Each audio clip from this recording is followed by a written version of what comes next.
My girlfriend. Used my savings to impress her friends. While I worked double shifts, so I took the car, the lease, and left her penniless. I'm a 28-year-old guy, and I've always worked hard to make life comfortable for us. Some people think juggling two jobs is insane, but for me, it's just what you do when you want stability, when you want to build a future that doesn't rely on luck. I clock in early at the tech support gig, then hustle the late shift at the delivery warehouse, trudging home past midnight, smelling the damp winter streets, boots soaked, but somehow still proud. I've always been the type to save every extra dollar, log every expense, and map out the future with spreadsheets that only I care about. Jessica, my girlfriend of 3 years, always seemed like my other half, charming, outgoing, and effortlessly magnetic. She had this laugh that could light up a room, and she genuinely encouraged me whenever I felt burned out. She'd brush back her hair and tease, "You're working too hard, babe. You need to live a little," as if she didn't realize I was already living for both of us. There was a flair for the finer things, though, a taste for cute boutiques, weekend brunches with her friends, and little luxury trinkets. At first, I didn't mind. I felt proud that I could provide, that I could see her smile when she had that extra bag of clothes or that artisanal coffee she liked. But there were hints, small comments here and there, like, "I wish we had more fun money," or "Maybe we could splurge on something fancy this weekend." Nothing outrageous, yet enough to make me pause in the quiet moments after a 14-hour day, my body aching, wondering if my hard work was enough. Still, I was optimistic. I had a plan. I was quietly saving up for a down payment on a small apartment, thinking we could finally have a place that felt like ours, a sanctuary from the cramped rental I'd been living in for years. I imagined her excitement, the way she'd bounce around the tiny kitchen, picking out furniture and paint colors. For now, I kept spreadsheets running, counted every penny, and told myself everything was fine. After all, I had faith in us. But as I lay in bed that night, exhausted, hearing the faint hum of traffic outside, I couldn't shake the little nagging thought that maybe, just maybe, she wanted more than I could give. Things started to feel off a few weeks after I moved my savings into a joint account with Jessica. I thought it would make budgeting easier, more transparent. A symbol of trust, you know. At first, it worked. She'd glance at the balance, smile, and say, "We're really getting somewhere." I felt proud, but slowly, little things began to slip past me. She'd come home from shopping with friends, looking exhausted but glowing, new handbags slung over her shoulders, makeup bags bulging with products I'd never seen her mention. At first, I thought, okay, it's just her, treating herself. But then I noticed the withdrawals, small amounts at first, a few hundred here and there, and she'd shrug, say, "I didn't think it was a big deal," with that careless grin. I tried talking to her. "Jessica, did you really need all those things this week?" I asked gently, holding back fatigue that weighed on every word. She rolled her eyes, leaned back on the couch, and replied, "Come on, babe. It's just a few little treats. You're always working. Can't I have some fun?" Her tone was light, playful even, but there was that subtle push, like she knew I wouldn't fight her. And that's when the guilt crept in. I wanted her to be happy. I wanted her to feel like life was easier because of me. So I brushed it off, telling myself she'd pay me back eventually, or that it didn't matter because we were building something together. But the nagging feeling grew, small, yet persistent, like the hum of a fridge late at night. You can't ignore it forever. Her friends didn't help. Every weekend, I'd hear about another girls' night, another brunch, another gift, or fancy drink she wanted to show off on social media. Jessica would come home, laugh, and say, "They'll love this," holding up something expensive I knew we couldn't really afford. I'd sit there, tired, stomach knotted, thinking, is this really how it's supposed to be?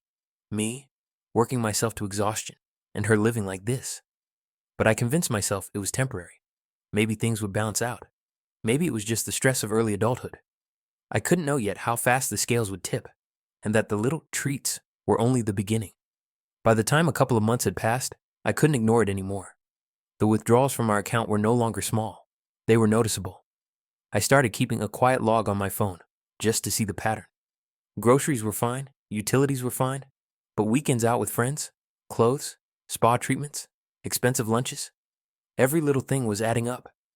I felt my chest tighten whenever I saw another payment leave the account, a slow drain I had no control over.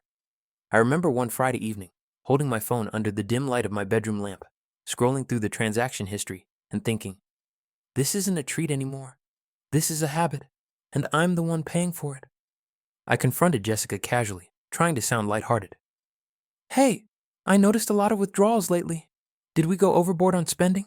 I asked, balancing on that edge of calm and frustration. She laughed, tossed her hair, and waved me off.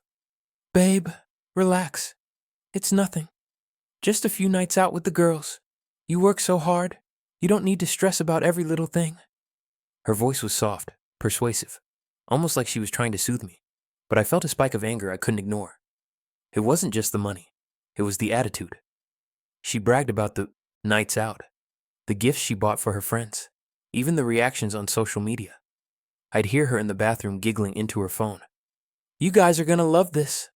And I'd feel a lump in my throat, realizing she wasn't just spending. It was about the attention, the image. And me? I was invisible in her world, just the guy paying the bills while she lived for everyone else. I tried to rationalize it. Maybe she doesn't see it that way. Maybe I'm overreacting. But the unease had a weight of its own. The living room smelled faintly of her perfume as she flopped onto the couch, chattering about what she'd bought, while I sat quietly, a mix of exhaustion and simmering anger swirling inside me. I realized I was walking a tightrope. One wrong step, one harsh word, and everything could come crashing down. By the end of the night, I was left staring at the ceiling, thinking, I need to figure this out, before it's too late. Things started to feel like I was losing my grip. I remember one evening, coming home from a 14-hour shift at the warehouse, boots caked in mud, back screaming, and all I wanted was a quiet dinner. Instead, Jessica was sprawled on the couch, phone in hand, giggling with her friends about some dinner she treated them to. I cleared my throat. Jessica, we need to talk about the account, I said, trying to keep my voice steady. She looked up, blinking innocently, and smiled that disarming smile. What do you mean? I barely spent anything. You're imagining things, babe. You've been working too hard. You're just stressed. Her words hit harder than I expected. I had been certain of the withdrawals, of the money disappearing, but hearing her twist it into my problem made a cold knot form in my stomach. Am I overreacting? I wondered. She leaned closer, voice dripping with concern. I just don't want you to burn yourself out. You're always worrying, always calculating. Can't you just relax for once? It sounded caring, even loving, but it made me question myself in the worst way. The gaslighting didn't stop there. Over the next few weeks, she became more subtle, more insidious. Little comments here and there. You're too uptight about money. I just don't understand why you can't enjoy life. Maybe you should get a hobby besides counting dollars. All designed to make me second-guess my instincts. Meanwhile, I kept working double shifts, saving every penny, quietly resenting the way she could live so carelessly, yet make me feel like the one with the problem. Even the apartment plan, the one thing I had hoped would bring us together, became a source of tension. She'd shrug when I brought it up. We'll get there when we get there. Why rush? Her indifference cut deeper than any argument could. By the time I finally sat on the edge of the bed that night, staring at the faint glow of traffic outside the window, I realized that this wasn't just about money anymore. I was exhausted, drained, and slowly losing faith in the person I thought I loved. And deep down, I knew that whatever I did next could either save me or destroy everything. It all came to a head one Saturday afternoon. I had decided to surprise Jessica with a small gift from our savings, just a little token to show her I appreciated her, even with everything going on. I walked past the boutique we'd been talking about, and then it hit me. A friend of hers had posted a picture on Instagram. Jessica was there, smiling wide, holding 3 designer handbags, a mountain of clothes, and a receipt that made my stomach drop. I froze, the coffee I'd been sipping slipping slightly in my hand. I couldn't believe what I was seeing. I stormed inside, my boots squeaking on the polished floor, and found her talking animatedly with the sales clerk. She looked up and laughed. Hey, you're just in time to help me pick which one to show off tonight. The air in the store felt heavy, almost suffocating, as I processed that she had spent thousands, all from our joint account, on herself and her friends. What is this? I managed to stammer, voice tight. Jessica, we had plans, savings for an apartment, and how could you? She waved her hand dismissively, rolling her eyes. Relax, babe. It's just a few things. Don't be so dramatic. They'll love it. I'll make it fun. Honestly, you worry too much. I'm just living a little. The anger surged, hot and blinding. The betrayal stung sharper than any exhaustion from work. Every night I had spent running myself ragged, every late shift, every careful dollar I set aside. It had been feeding this lifestyle she flaunted like it was her birthright. And the worst part? She didn't even see the harm she was doing. I left the store, boots heavy, fists clenched, and the city noise around me felt cruel, mocking. I could still hear her laughter in the store, see the flashing Instagram stories in my mind, and I realized something terrifying. The person I thought I trusted completely was prioritizing appearances, her friends, and her own indulgences over everything we had worked for. I clenched my jaw, staring at the receipts in my head like evidence of betrayal. This ends one way or another. I can't keep pretending anymore. After that day, I couldn't sleep. Every time I closed my eyes, I saw the piles of designer bags, the receipts, the Instagram stories flashing across my mind like a cruel slideshow. I knew I couldn't confront her again the same way. Not yet. She was too good at twisting things, too skilled at making me feel like the bad guy. I needed a plan, something precise, something that would protect me and, honestly, make her feel the weight of what she'd done. I spent the next few nights hunched over my laptop, running numbers, tracing every withdrawal, every payment, every transfer she had made. My apartment was dark except for the glow of the screen, the hum of the radiator, the faint smell of coffee that I had forgotten to finish. I made lists, joint savings, credit cards, the lease on the car, recurring bills, everything. I wasn't thinking about revenge in a petty sense. I was thinking about justice, about control, about making sure she couldn't continue manipulating our life while I worked myself into the ground. I even double-checked the lease agreements, the ownership papers, the small print that would protect me legally. I wanted to make sure there was no way she could come back and reclaim what wasn't hers. I'd been a good boyfriend, supporting her in every way I could. And now it was clear she had no respect for that, no understanding of the sacrifices I made. And yet, I wrestled with guilt. Part of me kept thinking, am I overreacting? Maybe I should just forgive her and move on. But the rational part, the part that had stayed awake for countless nights, worrying about rent, bills, and our future, kept whispering, no, you can't let her win. By the time I finally leaned back in my chair, the city outside quiet, except for the occasional car passing under the streetlights, I had a decision. I was going to act, quietly, carefully. And when I did, she wouldn't see it coming. I just didn't know yet whether I'd feel satisfaction or guilt. But I knew this. Things would never be the same. Over the next few weeks, Jessica seemed to sense a shift in me, even though I kept my plan to myself. I started noticing the way she tried to pull me back in, softening her voice, leaning close, stroking my arm when I sat on the couch after another grueling shift. "Babe, come on, don't be mad," she'd whisper, those big pleading eyes that I used to melt for. "I'm just having fun. Why are you always so serious?" I could feel the manipulation creeping in, the subtle guilt she was laying on me, and I hated how effective it was. She upped the ante too. She'd casually bring up things she needed for her friends. Another dinner, another brunch, a spa day. "You know, they're counting on me," she'd say, laughing, as if her responsibility to them outweighed her loyalty to me. I'd sit there, heart sinking, body exhausted, trying to respond logically. "We're supposed to be saving for an apartment, not funding your social life." But every time I tried to push back, she'd tilt her head and sigh. "You just don't get it, do you?" Her words were like a hammer against my confidence, slowly chipping away at the certainty I had in myself. I began to dread the evenings. The air in our apartment felt heavy with expectation and tension. The faint scent of her perfume everywhere, reminding me that I was no longer in control. She'd brag to her friends about our life, painting a picture of perfect support, while subtly implying I was tight or boring. It was humiliating in ways I couldn't even explain, like being trapped in a story where I was both the fool and the villain. And still, I stayed calm. I smiled, nodded, and listened while mentally running through my lists, tracing the withdrawals, calculating the timing, planning. The more she pushed, the more reckless she became, the more I realized how badly this had to end. By the time I finally lay in bed one night, the city light spilling faintly through the curtains, I knew the confrontation was inevitable. It was only a matter of when, and how far I was willing to go to reclaim control. I couldn't take it anymore. One Friday evening, after another exhausting double shift, I came home with a resolve I hadn't felt before.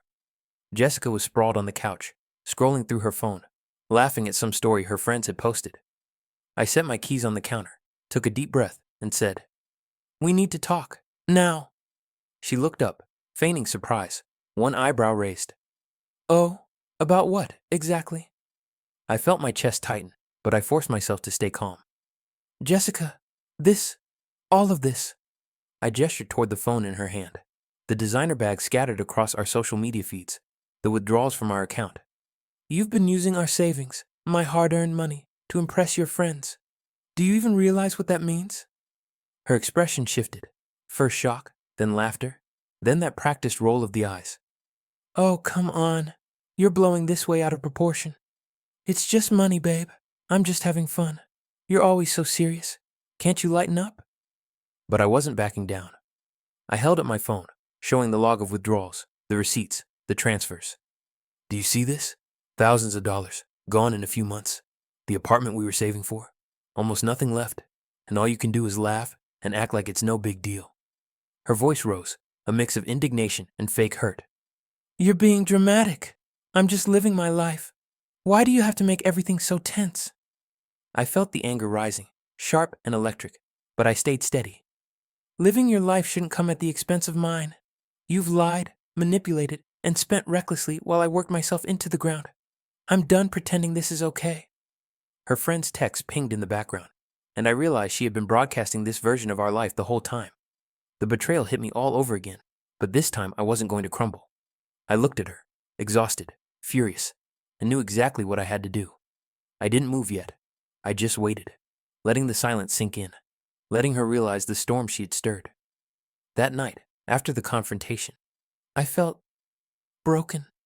I sat on the edge of the bed, boots still on, staring at the floor like it held the answers. The apartment we'd dreamed about, the savings I'd guarded for months, nearly gone. The betrayal wasn't just financial anymore. It was emotional. She had manipulated me for months, flaunted my hard work, and made me feel insane for caring. I kept replaying her laugh in the boutique, her Instagram posts, the way she rolled her eyes when I tried to talk sense. Jessica didn't even seem fazed.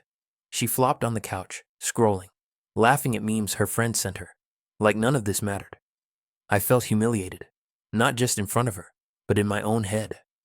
The exhaustion, the betrayal, the sleepless nights, all of it crashed over me like a tidal wave. I wondered if I had been naive, too trusting, too blind. Was I the fool in this whole story? Even worse, I started doubting myself. Friends offered advice, but I couldn't bring myself to talk about it.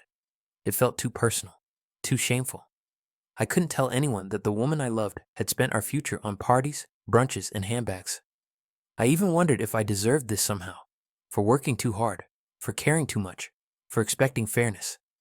That night, the city outside my window felt cruel, indifferent.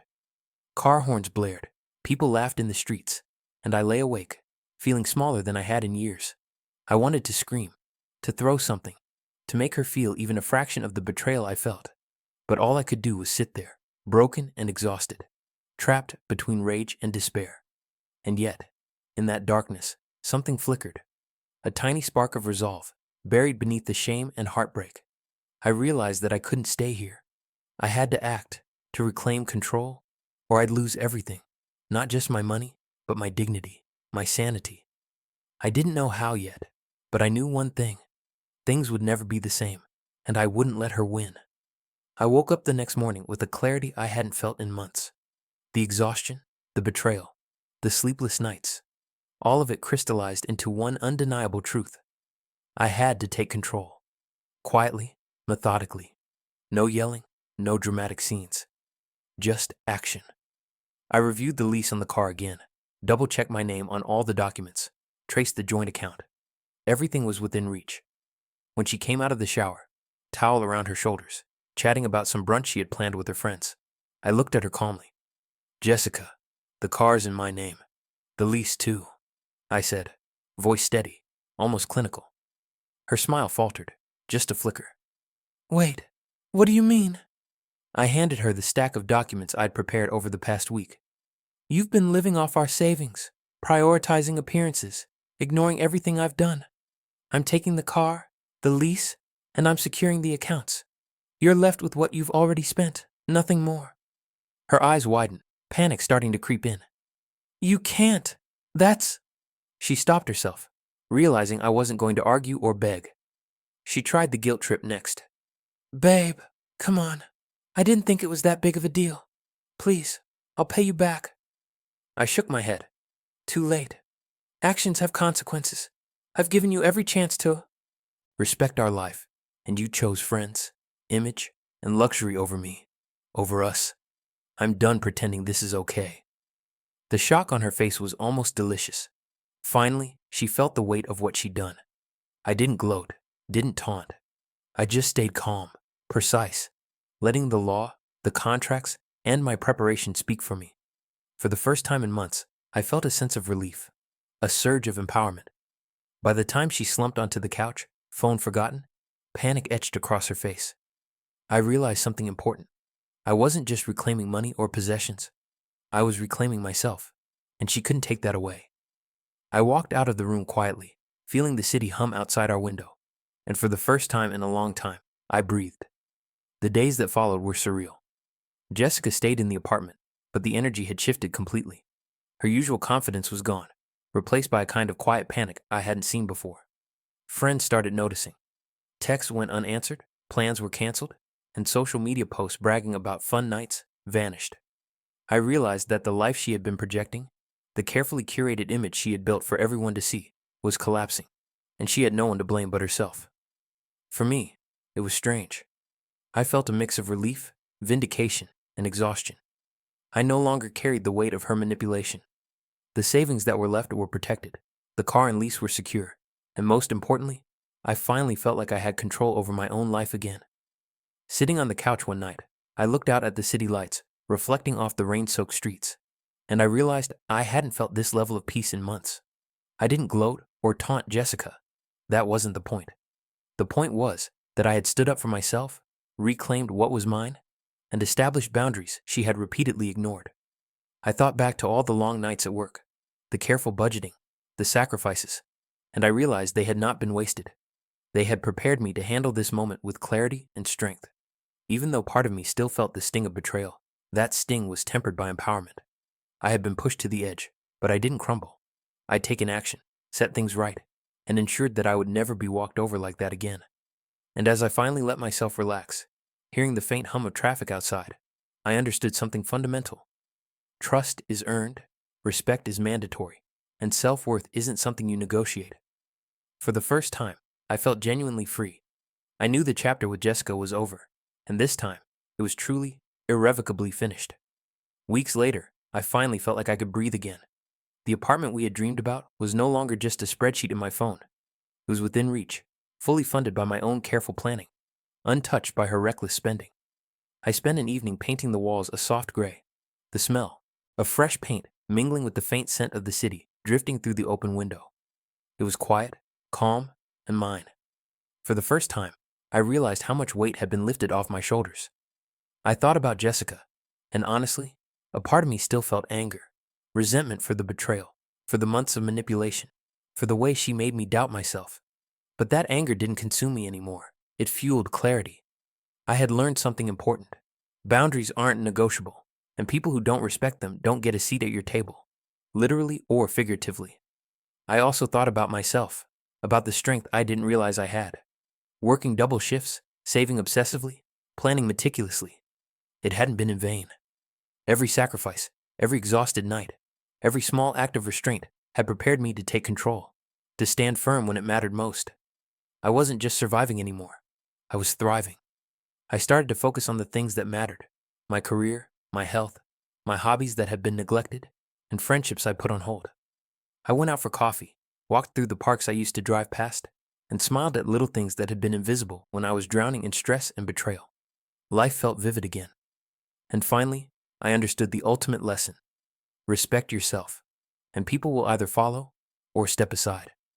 Jessica had chosen her friends and her image over me, and that's her loss. I had chosen myself, and that's my victory. As I stood on the balcony one night, city lights stretching endlessly below, I felt a deep, calm satisfaction. The chapter was over. The betrayal, the exhaustion, the manipulation, all behind me. I was free, empowered, and ready for whatever came next.